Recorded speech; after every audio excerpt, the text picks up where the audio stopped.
Welcome, welcome. My name is Daniel Simon. I'm the editor-in-chief of World Literature Today here at the University of Oklahoma. It's really an honor to have all of you here with us on day 2 of the 2025 Neustadt Lit Fest. We are about ready to enjoy a special treat from the members of the Neustadt Prize jury who just wrapped up their deliberations today talking about their nominees for the 2026 Neustadt International Prize for Literature. They have for months been deliberating, well, not for months, they've been putting together nominations, reading all the 9 books by the finalists, and this afternoon they successfully voted for the winner, and Kathy Neustadt will announce that winner this evening. Kathy and Nancy, I believe, are here. We could welcome the Neustadt family as well.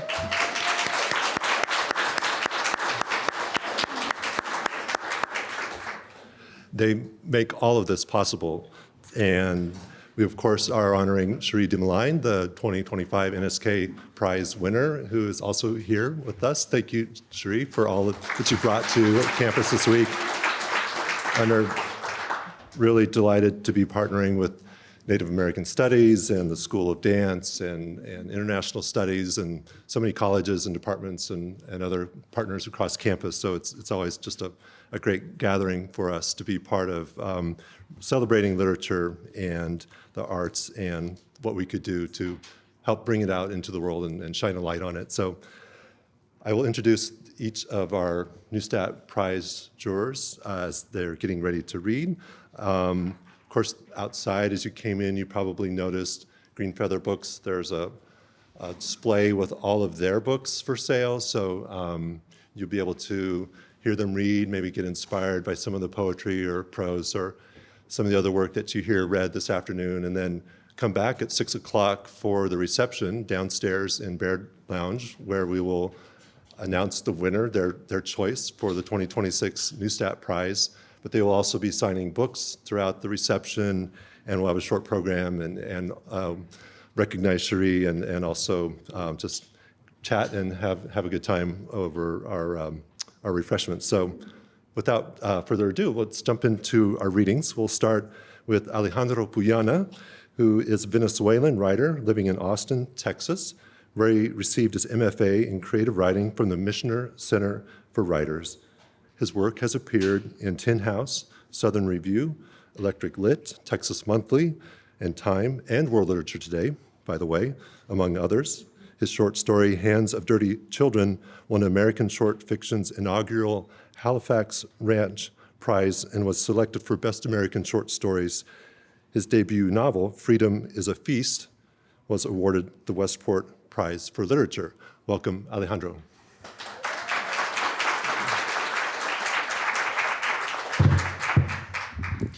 This is a little tall for me. Thank you so much for having us. Thank you to the Neustadt family. We've had an amazing day today, I think, and we're all very thrilled to be here. I'm going to read a little from my novel, Freedom is a Feast. It's a multi-generational, epic, fast-paced 400-page book about Venezuela, where I grew up. And I'm going to read a little from a voting scene. It's kind of in the middle of the book. There are 3 characters that you need to know about in this scene. Emiliana is a 65-year-old woman. She's struggling with late-stage cancer. She's an ex-revolutionary, has spent her whole life in the movement, in the leftist movement in Venezuela.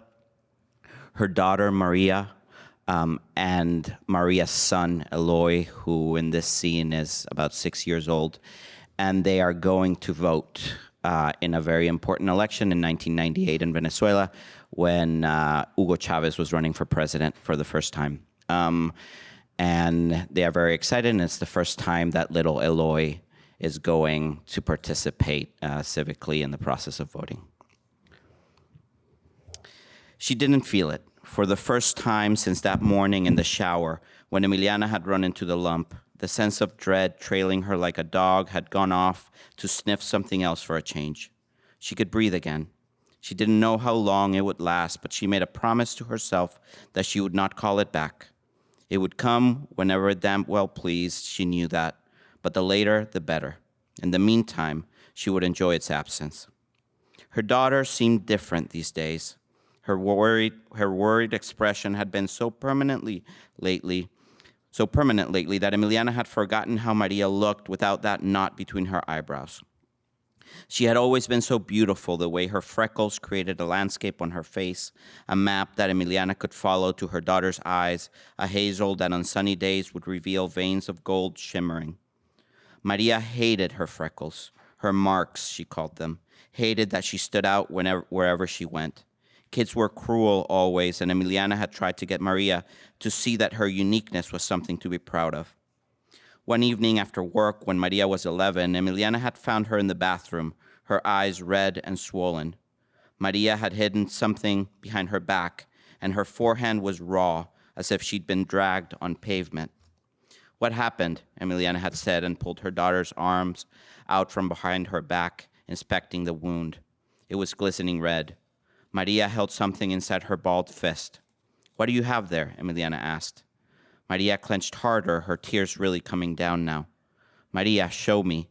Emiliana put her daughter's fist in her hand, the knuckles white and sharp. "Please, mi vida." Maria's hand relaxed and revealed a crumpled piece of sandpaper with traces of skin and blood stuck to its rough surface. "Jasmine gave it to me, said it would help. I just wanted to take the freckles off." "Oh, baby," Emiliana said, and brought her daughter against her chest, her heart breaking for her little girl. "You're perfect the way you are, mi amor. Don't let anybody ever tell you different." She held her by the shoulders and looked into her eyes. "You're a warrior, a descendant of a long line of warriors going back to the kings and queens of the Kalinago Sea." "Who's my dad?" Maria asked, startling her. It wasn't the first time the question had come up. Maria had been curious before, had mentioned the subject or poked around the edges of it, but this was the first time she had asked the question in a real, direct way at an age when she could start to understand the answer. Emiliana had never been able to decide what kind of answer she owed her daughter. Anger swelled inside her then at Stanislavo for having left them the way he did. Emiliana knew he had left the country after what happened with Cuartel San Carlos. I'm going to fast forward here a little bit. And they're back, they're in the polling station. The seniors' line was long and hardly unusual, was moving more slowly, but eventually they made it through. Emiliana handed the man at the table her cédula de identidad and signed the election book. "Your right thumb right here," the man said, and presented her with the ink sponge. Emiliana pressed down that satisfying wetness and made her mark next to her name. The man gave her a ballot. "Where does mine go?" Eloy asked. The poll worker winked at Emiliana. "We have a special book for first-time voters," he said, and pulled a small notebook from a pack by his side. He opened it to a blank page. "Write your name right here." Eloy wrote it carefully, tongue sticking out the side of his mouth. "And now your thumb, please, sir," the man said. Eloy was ecstatic as he left his tiny imprint in the man's notebook. "I voted," he yelled. "No, honey," Emiliana said. "Not yet. We're going to do that next." Eloy looked at his mom confused. "Go, Eloy. Go with your abuela. Go vote." Maria shoved him gently and started filling out her form. Emiliana and Eloy walked hand in hand to the booth. She showed Eloy the ballot, which depicted all the political parties, 36 in total, and the faces of the candidates the party supported. "Why are there so many Chavez?" Eloy said. "Which one do we vote for?" Emiliana explained that each square represented a political party, and each party supported one candidate for president. So they were voting not just for president, but also for a political party. "Mark right here, on this one," she said, pointing to the MVR square. "Fill the circle nice and dark, okay?" Eloy filled the bubble. "Now we fold it like this," she said. "You want to put it in the box?" "Yes." They exited the booth and walked to the ballot box. Emiliana picked Eloy up. She hadn't done it in months and was surprised, thankful that she still could. Eloy slipped the folded ballot in the slot on his first try. When he looked at her, Emiliana thought she would be blinded. He lit up so bright. Now we dip our pinkies, she said. Eloy was confused again. Emiliana pointed to the poll worker, making sure everyone dipped their pinky fingers in ink. It's the last step, she said, so everybody knows you voted and you can't go vote again somewhere else. It keeps everything fair. Emiliana dipped her finger and Eloy did the same. His fingernail turned a deep blue, almost black. You did it, Emiliana said and embraced him. His little legs hugged her torso and he nuzzled his face in her neck. She inhaled, took him in, hugged him so tight. She hoped this wouldn't be the last time she could hold him like this, but she didn't know, so she let the moment last as long as her arms would allow.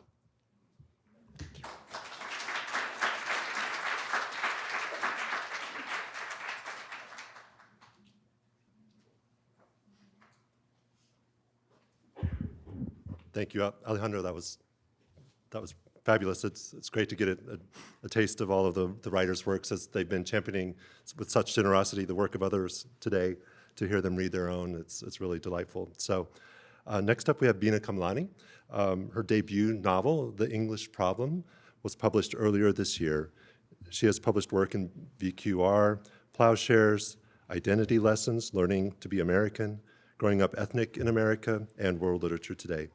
Her short story, Zanzibar, won a Pushcart Prize, and a novel in progress won the Yeovil Fiction Award in the UK. She has won fellowships at Yaddo, MacDowell, and other residencies. As a former senior editor at Viking Penguin, she worked with Sal Bello and a range of other authors, including Robert Fagles. And at New York University, where she taught for 20 years, they gave her an award for teaching excellence. And she's also back on campus for the second time since 2012 when Rowington Mystery won the Neustadt Prize that year. So welcome back to Beena Kamlani.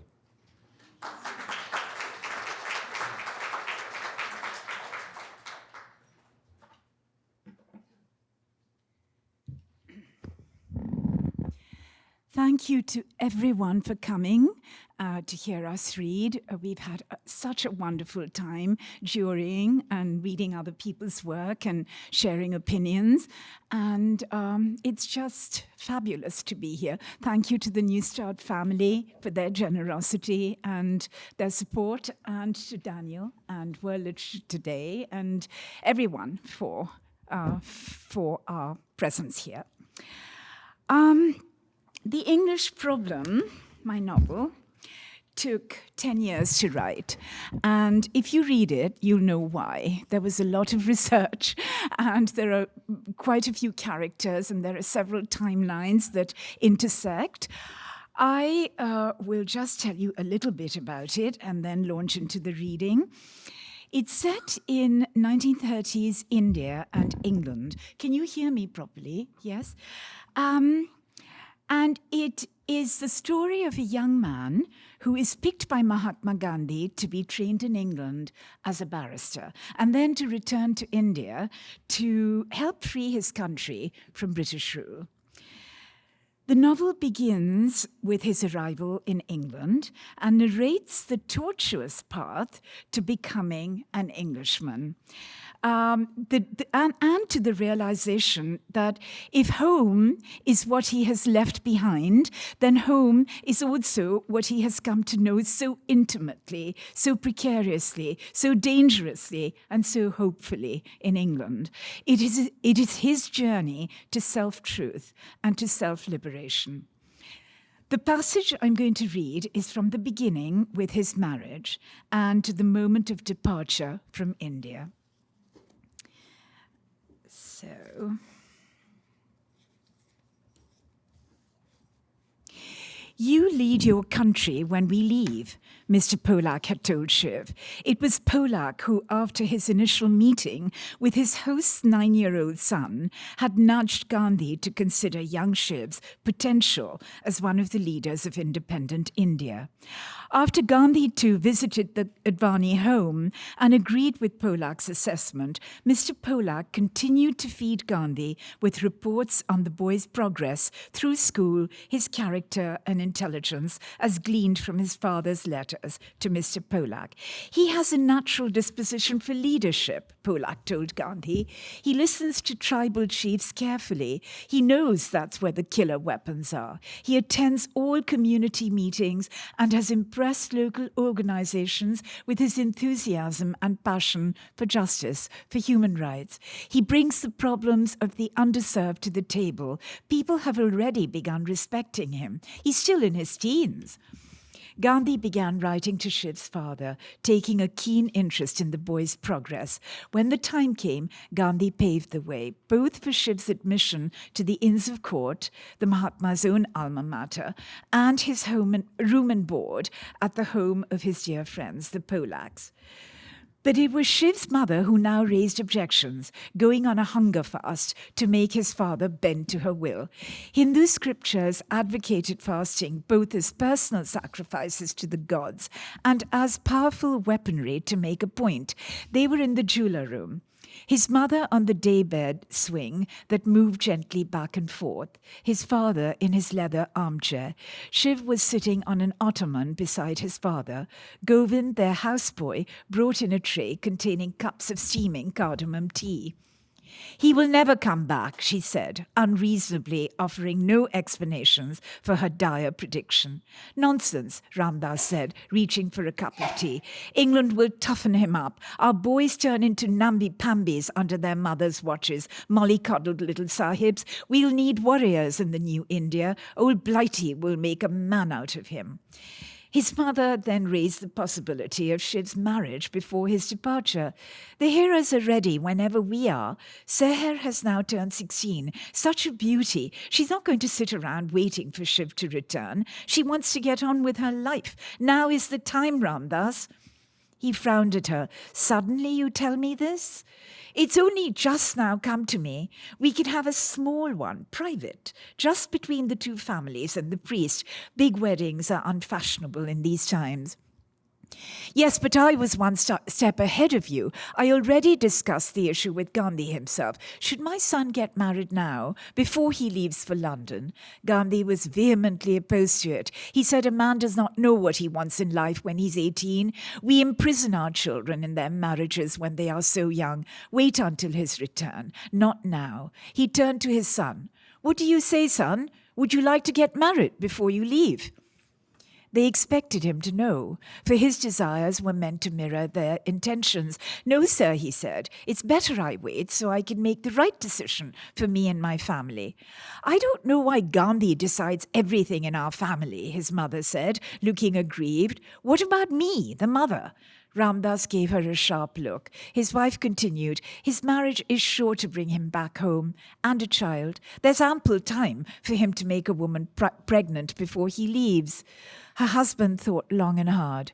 "You have a point," he finally said. "A man comes back for his wife and his child, if for nothing else." And so plans were made, quickly, efficiently. The next morning he saw a bright painting made with coloured rice powder on the driveway, a large Om sign in fuchsia and purple that announced to everyone in the neighbourhood that the young man of the house was now engaged. Okay, so...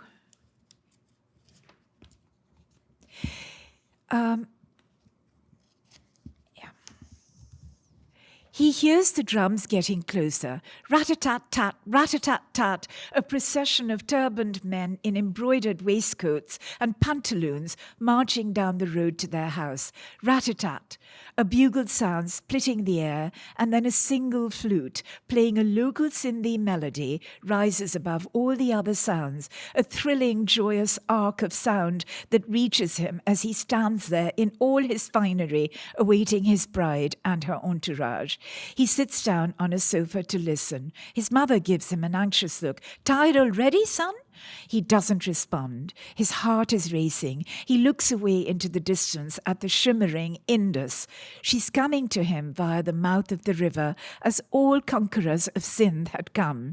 Sindh Kebab, the lion's mouth, as it was named by the ancient Hindus who lived in the valley. Like all great rivers, it had been named and renamed by every conquering group that had crossed its shores. The ancient Aryans saw it as Sindhu. For the Greeks, the river was Cynthus. The Chinese referred to it as Sintao. For the Persians, it was Abyssin. The Roman Pliny saw it as the mighty river that belonged to the land through which it flowed. Indus, he called it, from its cradle, India. Indus it became. His fiancée's home is downriver, towards the delta in Thatta. The two families had agreed that in a time of political upheaval and austerity, a small private wedding would show more sensitivity to the public mood. When asked what he wanted, a big celebration or a small one, he said, "For it all to be over." She smiles. "I have never had reason to doubt you," she says. It is her day. She sees hardship ahead of her. He is the apple of her eye, her only son. She will miss him. They will all make sacrifices to support him financially while he is in London, but he will return and make them proud. I've cut a lot so that I can read it within the time frame that I have. And this is the moment of his departure. They're all gathered at Karachi docks. The SS Rajputana, its two funnels whooshing steam, is ready for departure. Shiv feels the urgency to be gone. He embraces his mother, who bursts into tears. His father gives him a quick manly hug, but the tics in his face speak of his emotional distress. His son, his only child. "Godspeed," he mutters, holding up his hand, and then turns away. His wife stares at him. They have known each other for 12 weeks, but have remained strangers. She bends down to touch his feet. He rushes to pick her up. "No," he says. "You are my husband," she says, "the father of my unborn child." He gives her a puzzled look. "What are you telling me?" In response, she puts one hand over her stomach. He understands. They look into each other's eyes. Expectant pride shines out of hers. She's done it, despite the odds. His heart is racing. "I will write." She nods. Then he turns his back to them and starts walking up the gangplank. Some part of him, he knows, is going to stay behind with them, with the child forming in his wife's womb. It won't board that ship. That part of him won't board that ship. It refuses to leave these shores. Even as his body forges ahead, his feet yearn to reverse their steps and go back towards the familiar light of home. That's it.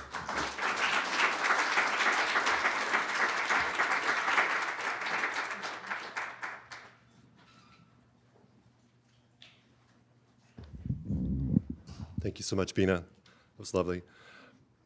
Next up, we have Elisabeth Jaquette, who's a translator from Arabic and executive director of Words Without Borders, which is a magazine that all of us at WLT admire tremendously. And her translation of Minor Detail by Adania Shibli was a finalist for the National Book Awards and longlisted for the International Booker Prize. Other translations have been shortlisted for the Warwick Prize for Women in Translation, the Banipal Prize for Arabic Literature, and the TA First Translation Prize. Jaquette's work has been supported by the Jan Michalski Foundation, a CASA Fellowship, and several English Pen Translates Awards, and she has served as a judge for the National Book Award in Translated Literature as well. Formerly, she was executive director of the American Literary Translators Association. Please welcome Elisabeth Jaquette.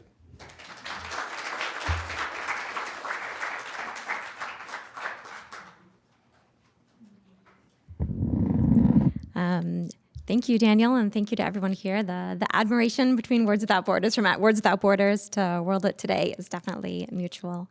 And as someone who works in international literature all day behind a laptop, it is just so wonderful to see all of you out here to listen to great international works and U.S. works. So I'm going to be reading today from my translation of Minor Detail by Palestinian writer Adania Shibli. This book is, the judges will not be surprised to hear, a slim taut novella, which is one of many types of books that I admire. This book is divided into two parts of exactly the same length, which was daunting when I first got that assignment as a translator. It begins during the summer of 1949, 1 year after the Nakba. And in the first part, The first part follows an Israeli patrol in the Negev desert, where soldiers there murder an encampment of Bedouins and then capture a Palestinian teenager, take her back to the camp, rape her, kill her, and bury her in the sand.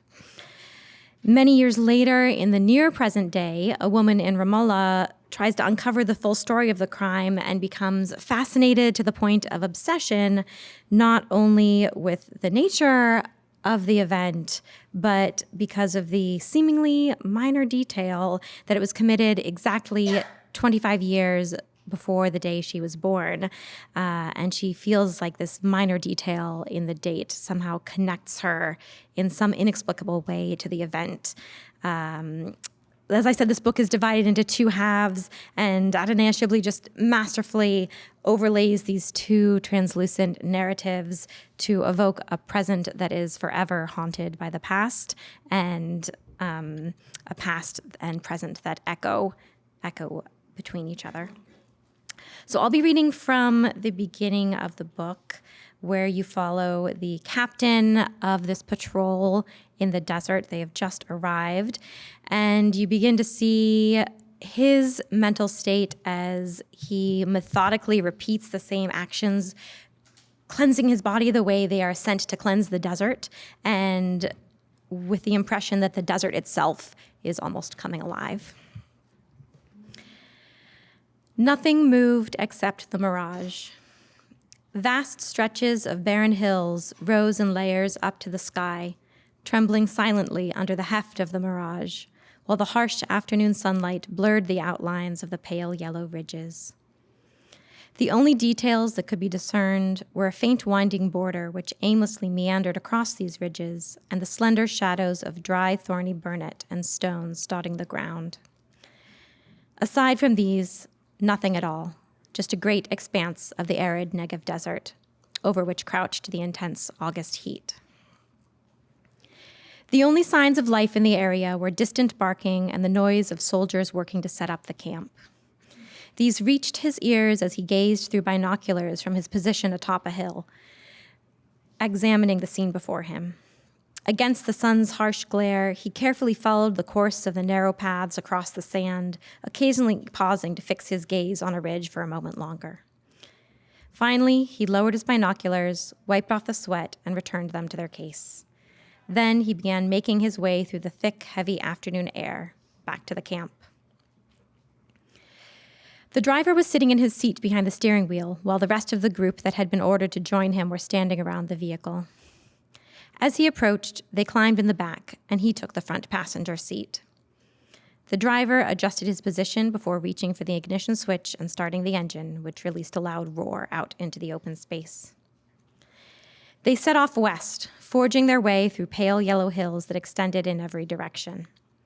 Thick clouds of sand sprung from underneath the vehicle's tires, rose up and followed after them, completely obscuring the view behind. Some sand hit those seated in the back, forcing them to shut their eyes and mouths in an attempt to keep out the dust. The waves of sand, with their shifting shapes, would not settle until the vehicle had vanished far into the distance and the sound of its engine had entirely faded. Only then did the sand drift gradually back onto the hills, softening the sharp parallel tracks left by the vehicle's tires. They reached the armistice line with Egypt and examined the border, but observed no attempts to breach it. By the time the sun neared the line of the horizon, the dust and heat had conquered them, and he ordered the driver to return to the camp. They had not encountered any life on their patrol of the area, despite reports indicating movement there. Though they arrived back at camp before nightfall, to the east the blue sky had nearly given way to darkness, and the faint glow of a few stars had already appeared. Preparations in camp had not yet been finished, and after stepping down from the vehicle, he announced that everything must be completed before they sat down to dinner. That enlivened the soldiers, and their silhouettes began moving more quickly and animatedly around the camp. He headed into his hut, where darkness had taken hold, so he paused for a moment, then went back to the door and opened it wide to ease the darkness inside. He took the towel, now completely dry, from where it hung on the wall. He dampened it by pouring water directly onto it from the jerry can, then wiped the sweat and dust from his face and hands. He bent over his belongings again, picked up a lantern, lifted the glass, then placed it on the table without lighting the mantle, and left the hut. Even though he had been inside for only a few minutes, the sky was now speckled with stars, and darkness had enveloped the hills so completely that night seemed to have descended upon the camp all at once. The soldiers' silhouettes were now moving slowly again, and their voices pierced the deep blue night, while the glow of lanterns sneaked through cracks and openings of the tents. He set off on a tour of the camp facilities and inspected the progress of work throughout, especially the progress of rebuilding trenches and readying the drill areas. Things seemed to be going according to plan, except that it was past 8 p.m. and they usually gathered to eat at 8 sharp. But before long, they all headed to the mess tent to sit down around the dinner tables. After dinner, he walked to his hut, guided by the light of the full moon and stars scattered across the dark line of the horizon. He prepared himself for bed, then extinguished the lantern and lay down. He pushed the sheets far away, leaving his body completely exposed. The heat weighing on the room was intense, but despite it, he fell straight asleep. It had been a long, hard day for everyone. August 9th, 1949. Thank you.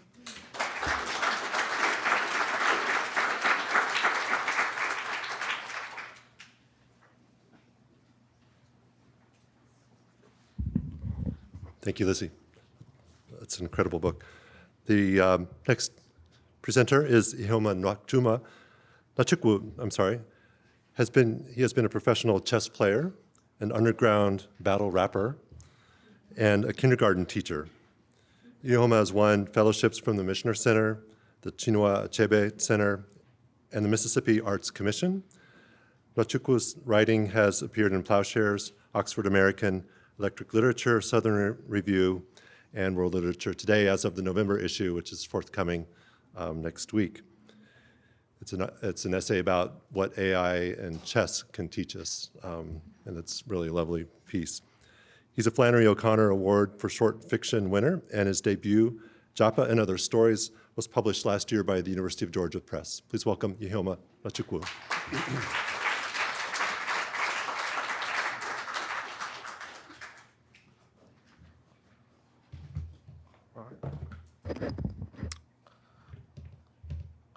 I want to thank everyone for coming out here today.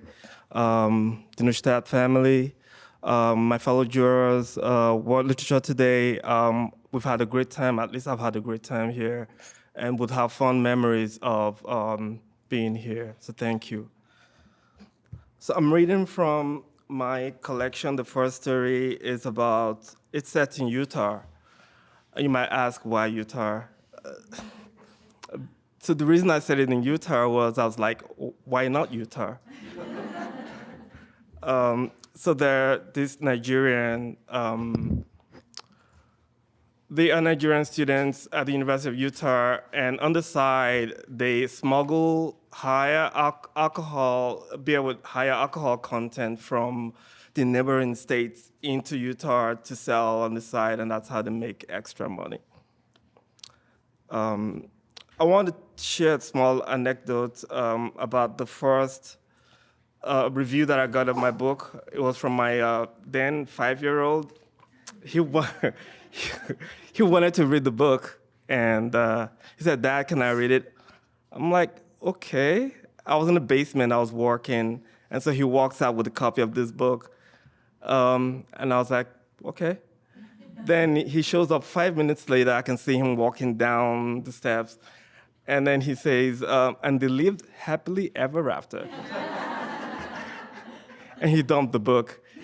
And I was like, that's not a good review. All right. Japa Boys. Electric Okuyibo and the others tried to equip Ahamifula for life in Utah. There are no bars on campus, so they said. Bars close at 1 a.m. Bam. The church controls even the air you breathe, but thank God for Mormons, because if not for them, crime here would be like in Florida. Most Africans you see are from Sudan. Do not appear in their Sudanese church unless you sing in Udok. You better stay away from Mormon girls. They can love, let me tell you, but they're not fucking you. If you use swear words, they'll dump your ass. Are they family-oriented? Yes. Can they marry you within 3 months if they love you? Capital yes. There'll be 8 to 10 children pump and playing, and your mother in Nigeria will be smiling and counting her grandchildren. The crazy drivers you see on the road are from California. Avoid them. If someone mentions do terror, run for your dear life. That's a pyramid scheme. Always exit opposite from where you entered. If you use U-Pass in the front, leave the bus through the middle. Hot dogs are classic American. Eat them with mustard. Never try them with ketchup. Or a glaring American will fight you. If you want a hamburger, go to McDonald's or Wendy's. If you want chicken, go to Popeyes or Chick-fil-A. Don't pay for anything with pennies, or Americans will think you scrounge the money off the sidewalk to buy drugs. On Sundays, we play football at Fairmount Park. Call it soccer when with Americans. Always root for Africa Stars. They used to play in the UPSL League. We have African food, and you can buy it on 4th East. When it's winter, wrap your body up like a corpse. The cold in this place has a tail like the devil's. Salt Lake City is the GOAT, man. Big city, no congestion. Well, sometimes the air is dirty, but not as dirty as in Boise and Denver. You're welcome to the University of Utah, homeboy, they said. Welcome to Japa Boys, that's us, who no know us for this university come holiday. Iheoma used his training as a precocious, solitary child who made up an imaginary uncle in London and reenacted Chuck Norris movies under his mother's bed to move through the Utah landscape without the noticeable nervousness of the new arrival.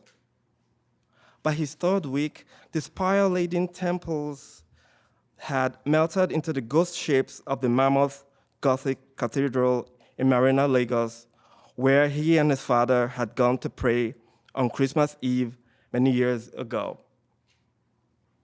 And although he thought the bulky buildings on campus discharged a blunt, brutal aura that plied him with wry horror, he soon learned to befriend them, speaking softly in half humor to the teddy bears that gazed out in the cold corners of office windows as he walked to class.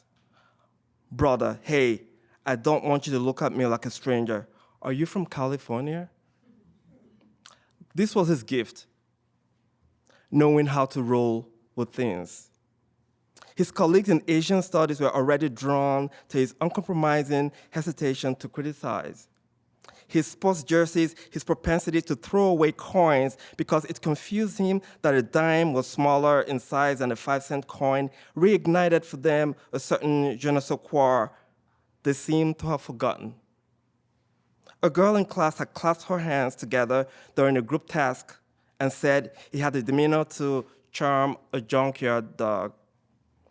He joined the Japa Boys in U-Haul on trips to Evanston, Wyoming to buy strong beer and help them market it cheaply, illicitly, to frat houses. The sports bar, the store on Main Street that sold the I Can't Breathe t-shirts, and the Nigerian beekeeper near Sam's Club who liked to say, while I'm here talking to you, my bees are there working for me. Was that for me, the boss? He nodded without quite comprehending when they told him this was free market activity, American individualism per Emerson, since the Mormons only allowed watered-down beer. It amused him. This was how they paid for car insurance. Financed dates with girls, afforded groceries, settled rent. He recalled how they had warned him, many Nigerians in America don't have 2 million naira anywhere in this world, including heaven. Use Excel to work out your monthly budget and stick to it. And he had answered sharply, "Don't worry, elders, my mom is boxed up." Thank you guys for listening.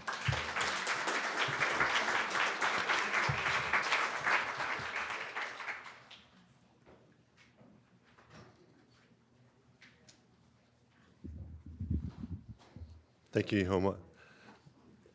Next, we have Maya Arad, who is the author of 12 books of Hebrew fiction, as well as studies in literary criticism and linguistics. Born in Israel in 1971, she received a PhD in linguistics from the University College London. For the past 20 years, she has lived in California, where she is writer in residence at Stanford University. The Hebrew Teacher, translated by Jessica Cohen, is her first book to appear in English translation and won the National Jewish Book Award for Hebrew Fiction and Translation for 2025. Her novel Happy New Year's, also translated by Cohen, was just published in August of this year. Please welcome Maya Arad. Thank you, Daniel, and thank you, everybody. It's been such a wonderful and warm welcome at the University of Oklahoma. It's really great being here. And since we are at a university town in the Midwest, I chose to read from my novella, The Hebrew Teacher, which is set in a university town in the Midwest, not in Oklahoma. And as Daniel said, it's translated by the wonderful Jessica Cohen. And since Iheoma shared an anecdote about his son, I can say that my daughter is fluent in Hebrew, but she doesn't read it very quickly enough. So I read it out loud to her in Hebrew, and then she read the English, and then she said, the English is better. So you're getting the better version. And The Hebrew Teacher is about Ilana, a veteran language instructor at the college, who gets into a personal and a political conflict with a young academic star, a professor of comparative literature. But the excerpt that I'm going to read today is before they get into this conflict. Yoad, the young professor, has just arrived, and Ilana invites him over for Shabbat dinner, so, to welcome him. So this is the first meeting of the language instructor and the comparative literature professor. Yoad arrives on time. This surprises her a little. For some reason, she was sure he'd be late, which is why she told him to come half an hour earlier than the other guests. She opens the door still in her slippers, her right hand in an oven mitt, having just removed a burning hot baking dish. He stands in the doorway, wearing a checkered button-down shirt in dark blue and ivory, holding a bottle of wine. Is it here, he seems to wonder? Am I on time? Come in, she says, apologizing as she ducks into the kitchen to turn down the stove. Shelley, she calls into the hallway. Lately, he's had trouble hearing. She apologizes again and walks almost all the way to his study. Shelley? When she comes back, she finds Yoad staring straight ahead, straining his eyes to decipher the tiny letters of her wedding ketubah that hangs on the wall.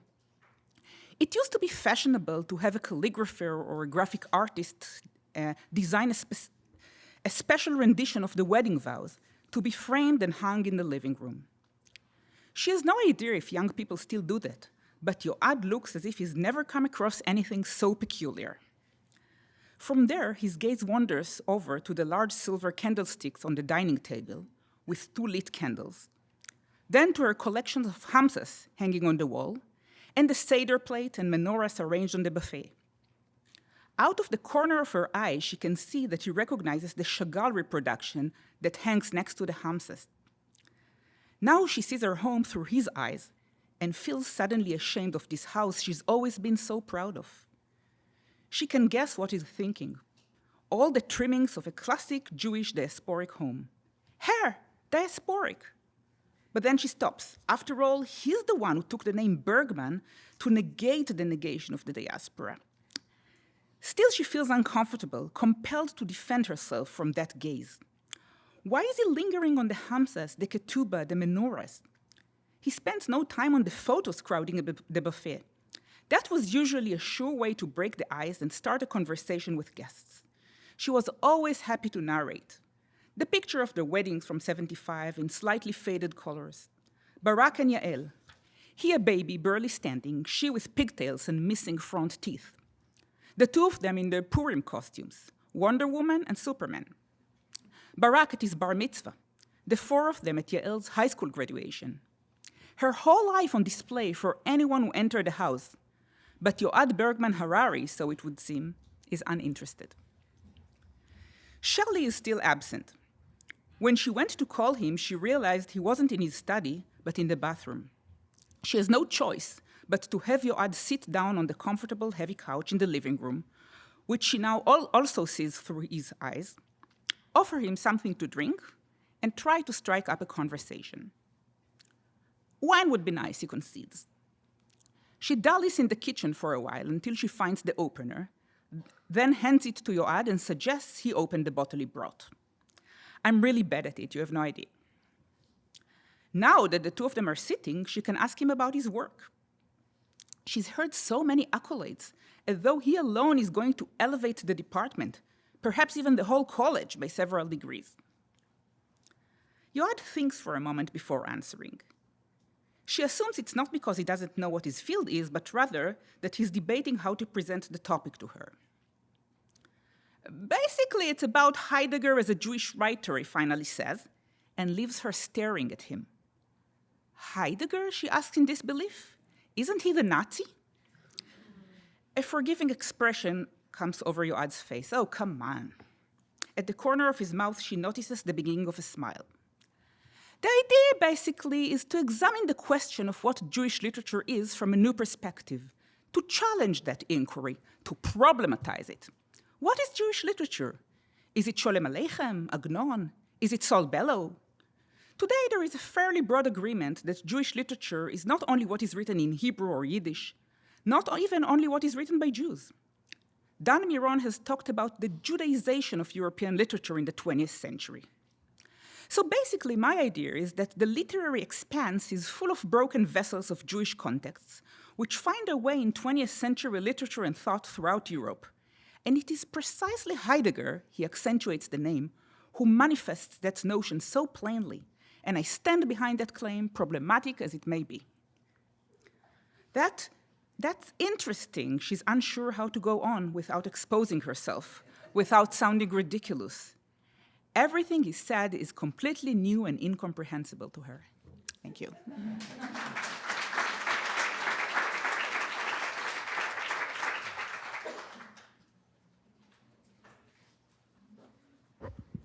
Thank you, Maya. Next up, we have a poet. Scholar and poet Polina Barskova is the author of 15 collections of poems and 4 books of prose in Russian. Her collection of creative nonfiction, Living Pictures, received the Andrei Bialy Prize in 2015 and came out in English with New York Review Books. She edited the Leningrad Siege poetry anthology, Written in the Dark, and has 4 collections of poetry published in English translation. Barskova also authored a monograph on and multiple edited volumes on the culture of besieged Leningrad. She is a professor of Russian at UC Berkeley. Please welcome Polina Barskova.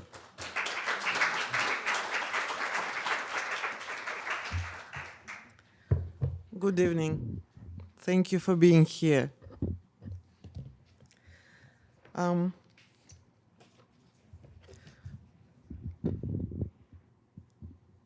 So I will start with a poem.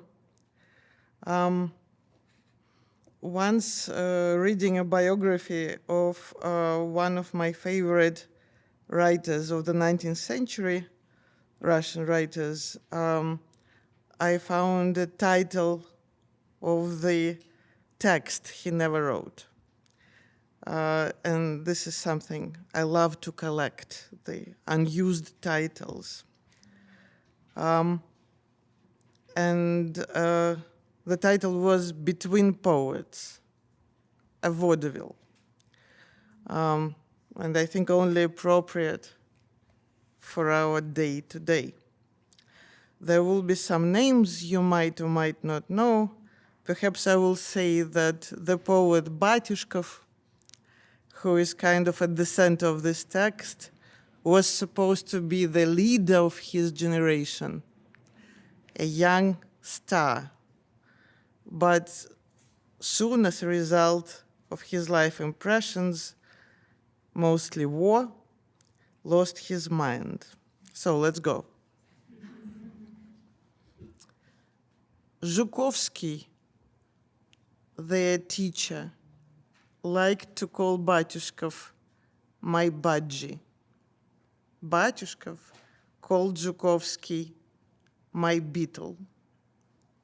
An image arises: a small, shaggy, homely parrot hangs over a bug,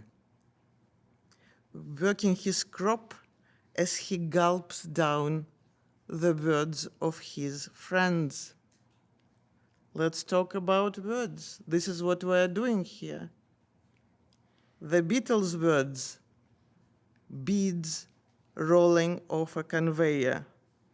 The budgie's words: shivery, watery, grapple and swallow each other, pile up like the mound of dead bodies from which eventually they pulled Batyushkov after the Battle of Heidelberg.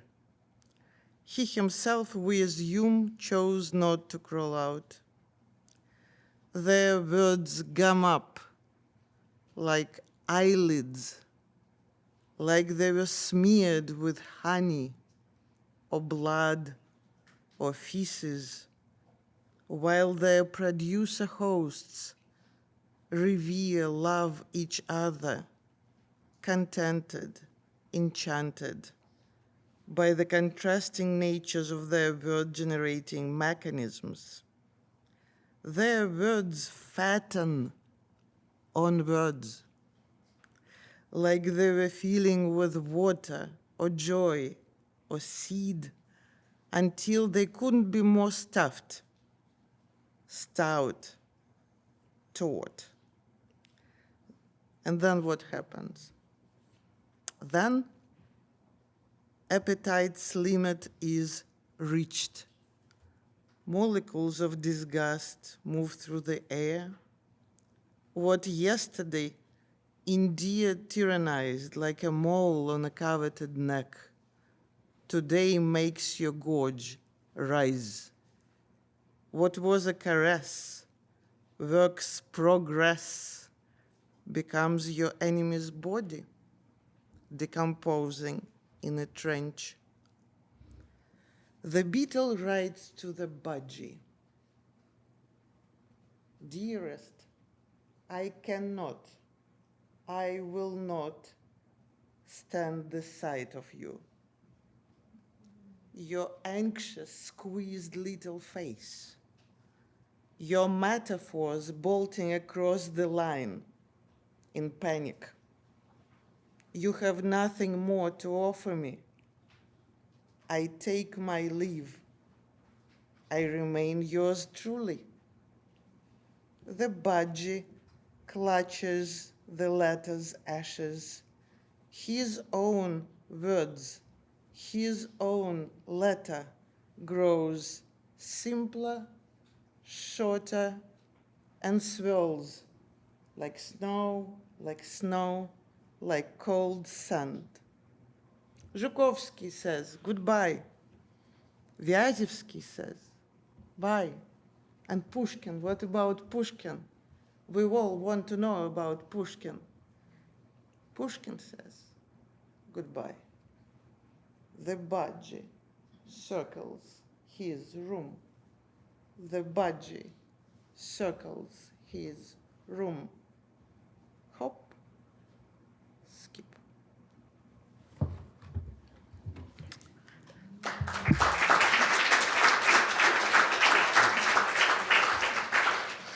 And since we discussed today a lot differences between prose and poetry, we all do know there is no difference. Just whatever you call it today.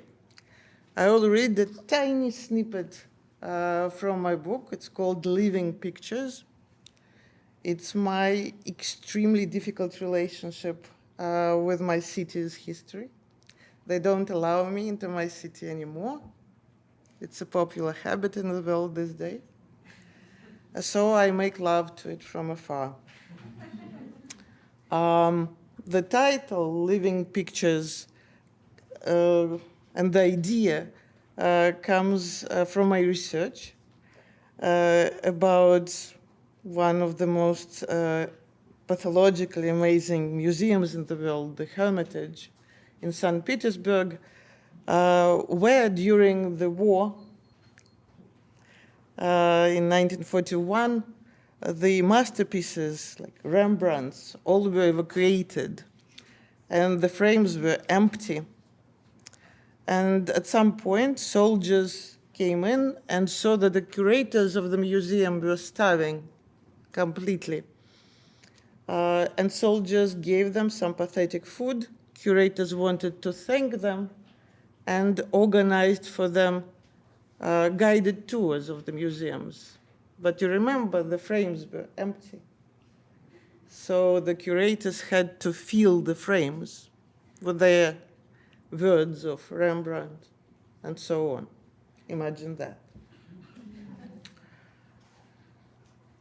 So about one's ability, desire, not ability to write about history, something that we also discussed a lot today. The melancholy, the languor, the charm of the archive, the sensation of working a brain teaser, a mosaic, as though all these voices could make a single voice and yield a single meaning. And you could surface from this fog in which there is no past, no future, only guilty anguish. No one is forgotten, nothing is forgotten.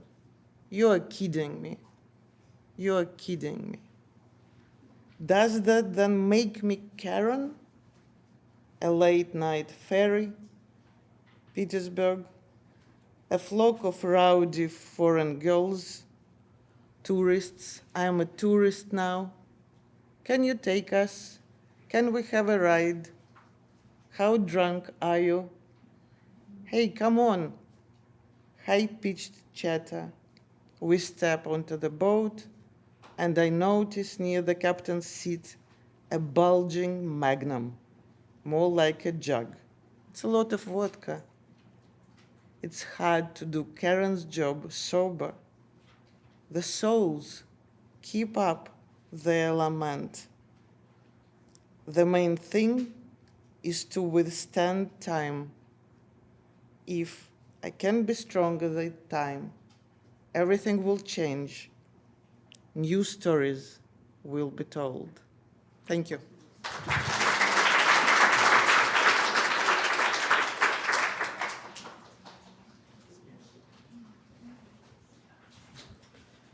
Thank you, Polina. Our next reader is a British Palestinian author and English literature graduate, Shereen Malherbe. She's an award-winning author of novels and a children's book series as well. Her books have been acquired by international publishers and are being translated into multiple languages. She's recognized for her work with various media organizations as an advocate for authentic Palestinian voices.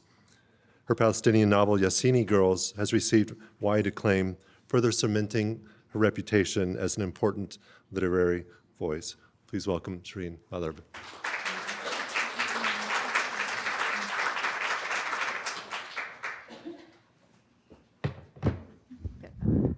Hello, everybody, and thanks for being here.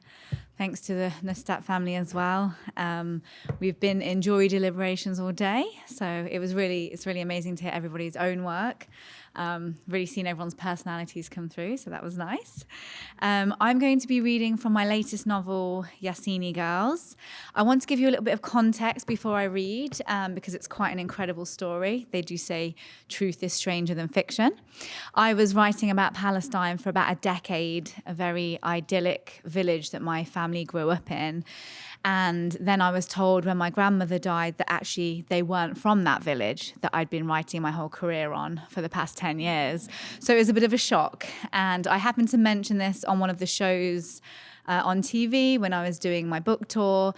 And yeah, I just said, I'm not sure, about the history. And I was contacted by a BBC director who contacted me and said, it's a long shot. We have, 300 people, but would you consider allowing us to find out your family story through archives, not tell you anything about it, and then take you to Palestine and reveal your family history on a very public British documentary.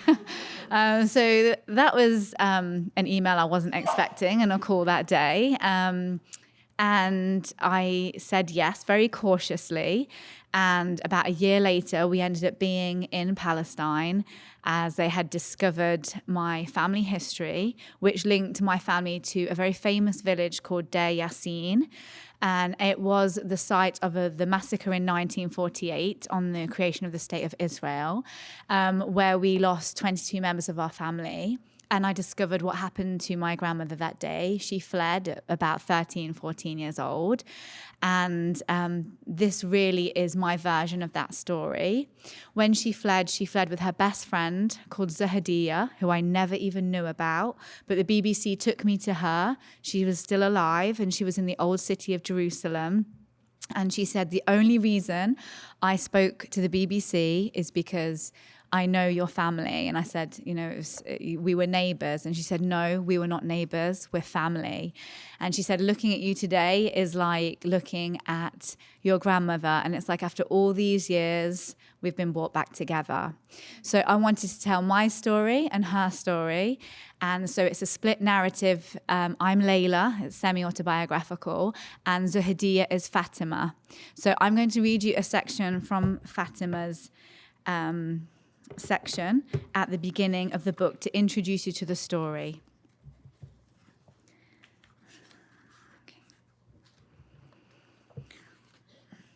The kitchen is a row of units along a wall and a gas hob, ignited by the gas cylinder underneath it. I cannot tell you how many times I have made makluba on this stove inside these stone walls. First, it was made for me by my mother, and then I made it for my children, and soon I will make it again for my grandchildren, and I will teach them. Limestone is formed by the precipitation of seawater, formed over millions of years. I remember, even though it feels as if a million lifetimes have passed, his voice, the composition of stone. It fascinated me even as a child, how time has compressed the bones of the dead and turned them into stone. I cut the cauliflower with a sharp knife. My fingers, despite my age, automatically dissect it for dinner. The phone rings. The distant ringing takes my thoughts away. Fatima, it's the film director again. He wants to talk to you. Today I'm busy, Habibti. I don't have time for this. But he says he would like to ask you about Suad, a neighbor of yours. I drop the knife, and the clang on the stone floor drowns out the next words. All I hear is treasure. I scoop down to pick up the knife, but I struggle to get back up. Fatima, are you okay? I close my eyes, pretending I can't hear. My brain unlocks and I see Suad. Not the Suads I have met since that bear no resemblance to her. I imagine my Suad. We are young again. She is vibrant and smiling. I hear her laugh. It sounds like an echo in the old stone. After all these decades, she is in front of me, leaning over me, whispering to me. Did you forget about us, Fatima? Did you forget about me? She smells like almond trees in bloom. I imagine the blossom fragrant in the air, the sun piercingly bright. I see another figure running out into the field, a figure of a young girl, a slight frame, a wisp of a dress lifted into the air. I see the phone receiver hanging off the wall. Its tone sounds like an alarm clock, beeping. My time is running out. I reach and touch the stone walls that my house is made of. I had a home once, a long time ago. It still feels strange, even after 75 years, to call this my house. It has been a faithful home. Its ancient stone walls have kept me safe, but I know more than most that stone does not protect something as fragile as flesh and bones and blood. I walk over to the phone and lift the receiver to my ear. I wait for him to answer. I ask of a name. He says he has found someone close. The film director is searching for it too, I can tell. After the pleasantries from the translator finish, he pauses, and I know what he wants to ask. There is a rumor of buried treasure, and I am told you know where it is. Is that true? Their hunt for treasure makes a small fire burn in the pits of my stomach. We had treasure once, in rolling fields and endless fruit trees, in golden sunshine, in a hilltop village overlooking the city. We had treasure once when we were a happy family, living together with the wonders of childhood and life dancing in front of our youthful eyes. In the wealth my Baba built with his own 2 hands, carving the million-year-old stone out of the earth, in an abundance of food, in a heart innocent of pain. But I don't say any of this. I know what they mean by treasure, but they search for such futile things that I will never tell them the whole truth. They violently extract anything they think of value. It's ripped from the earth, sold and put in glass cages so others can look at them as they tell their own stories about these wonders they discovered. I know what they would do if they found it. I think of the mummies found in Khadisha Valley, those infants now exposed, their carefully embroidered clothes stripped off their bodies and on display in museums. Infant girls found dead, their mothers lay beside them. Why would anyone kill their own infant daughters, they ask in horror. I know the answer to that. I have seen it with my own eyes. Listen to the story it is telling us, in the stitches in our clothes, in those that survive, and in the history beneath our feet, above our heads, carved into this ancient city that is being built of my father's stone. Then you ask me to trust you with a treasure I have guarded for my entire life. You ask too much, you take too much. The end.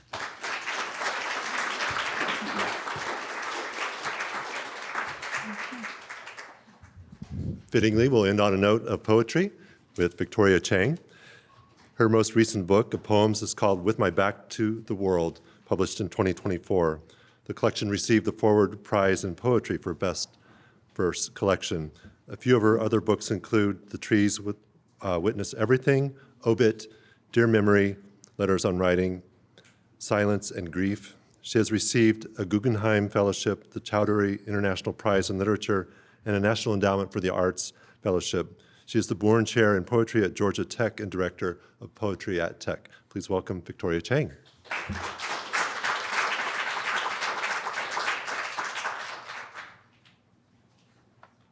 Thank you for staying. I know we are over time, so I am just going to read two poems. Thank you. I'm going to skip my thank you since you've heard them all already 7 times. I'm going to read one poem from my book, Obit. And my mother died of pulmonary fibrosis, which is when your lungs harden and you gradually suffocate to death. And these poems are all in the shapes of obituaries. Hey, Scott. Hello. My mother's teeth died twice. Once in 1965, all pulled out from gum disease. Once again on August 3rd, 2015. The fake teeth sit in a box in the garage. When she died, I touched them, smelled them, thought I heard a whimper. I shoved the teeth into my mouth, but having 2 sets of teeth only made me hungrier. When my mother died, I saw myself in the mirror, her words around my mouth like powder from a donut. Her last words were in English. She asked for a Sprite. I wonder whether her last thought was in Chinese. I wonder what her last thought was. I used to think that a dead person's words die with them. Now I know that they scatter, looking for meaning to attach to, like a scent. My mother used to collect orange blossoms in a small, shallow bowl. I passed the tree each spring. I always knew that grief was something I could smell, but I didn't know that it's not actually a noun, but a verb, that it moves.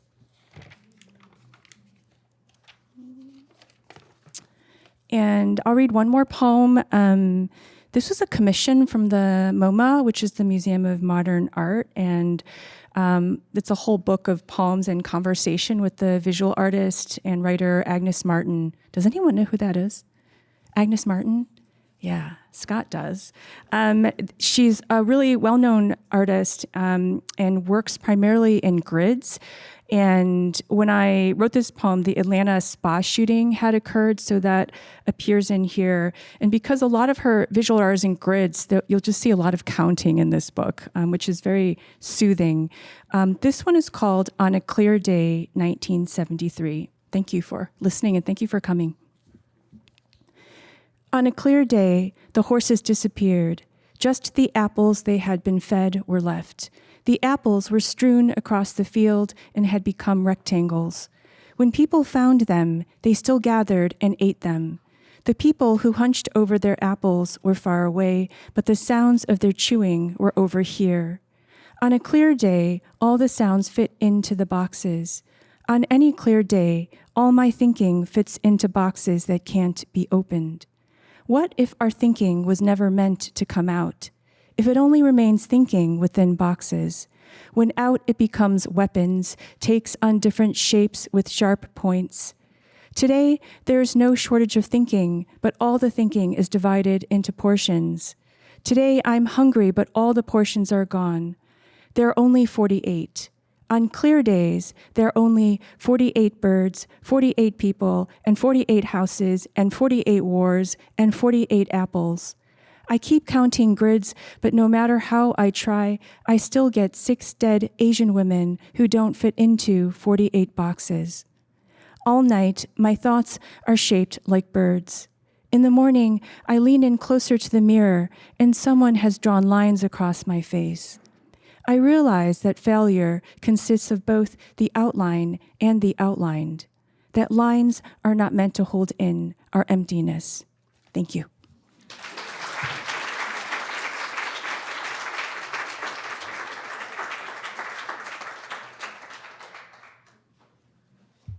Thank you again, everyone, for coming. With that, we'll segue downstairs to one floor to Baird Lounge for our reception. If you all can join us and enjoy food and refreshments. And thank you again to our readers. We'll see you tomorrow morning. Be sure to grab a program and join us in the ballroom at 10:30 for the Marrow Thieves dance adaptation. Thanks again.